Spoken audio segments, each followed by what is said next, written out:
Olá, aluno! Seja bem-vindo à Resolução Enem 2015, questão 46. Bom, se você não fez ainda a leitura, favor ler esse texto que está dividido em duas telas antes de prosseguirmos para a resolução. Esta questão fala sobre um fenômeno chamado de iridescência.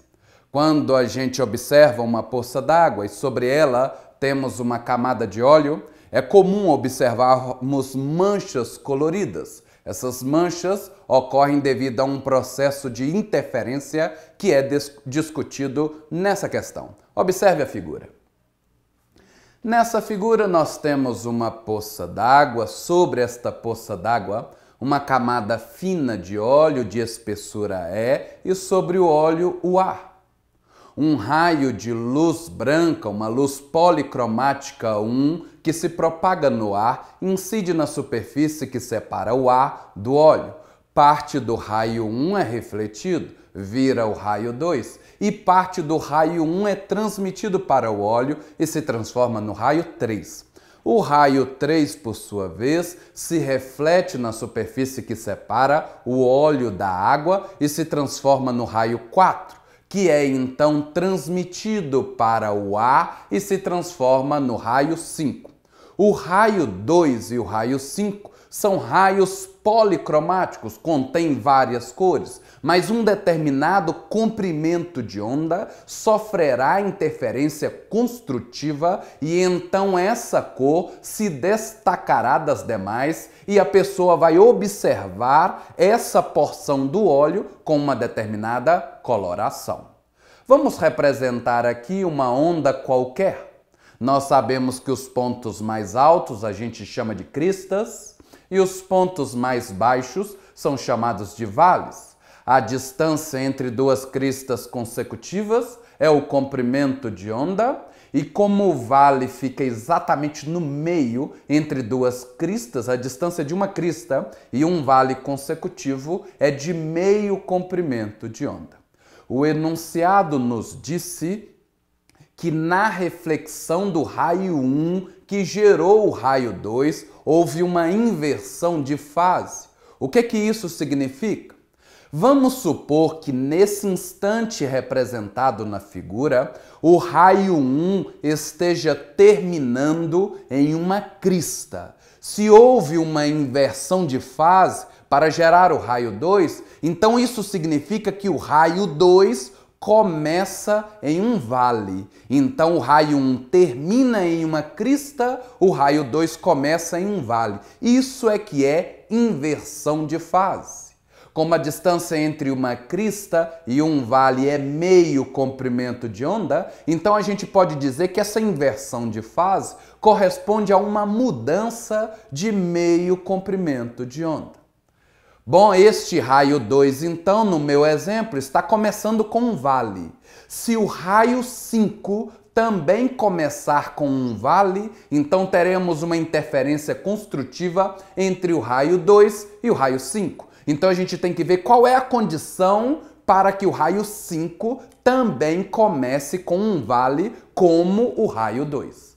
Vamos então estudar a transmissão do raio 1 para o óleo que gerou o raio 3. No meu exemplo, o raio 1 termina em uma crista. Como na transmissão nunca ocorre inversão de fase, então o raio 3 começa com uma crista. Este raio vai percorrer a distância 3, sofrer uma reflexão sem inversão de fase e depois percorrer a distância 4.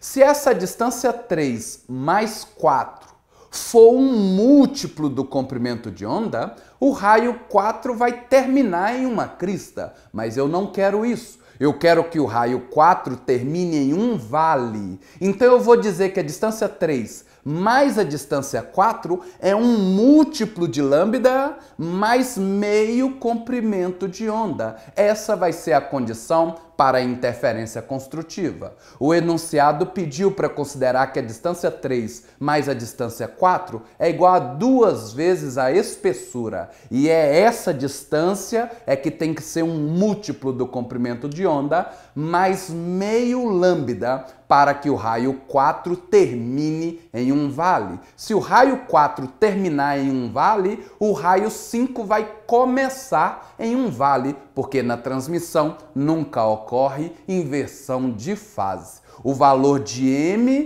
pode ser 0, 1, 2 e assim por diante. Para qualquer desses valores, eu tenho uma determinada espessura onde ocorre uma interferência construtiva. Como ele pediu para determinar a espessura mínima, então eu vou considerar que M é igual a 0. Substituindo na fórmula, nós temos 2E igual a 0 vezes lambda mais lambda sobre 2.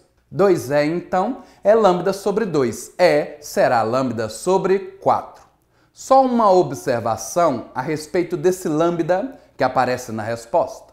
A gente sabe que quando uma onda muda de meio de propagação, a sua frequência não se altera. O que muda é a velocidade de propagação e o comprimento de onda. Então, o comprimento de onda da luz no ar é diferente do comprimento de onda da luz no óleo. Esse comprimento de onda que aparece na resposta é o comprimento de onda do meio onde a luz percorreu a distância 2E. E este meio é o óleo. Eu anotei essa observação para você. O lambda dessa resposta é o comprimento de onda da luz no óleo e o gabarito dessa questão é letra A.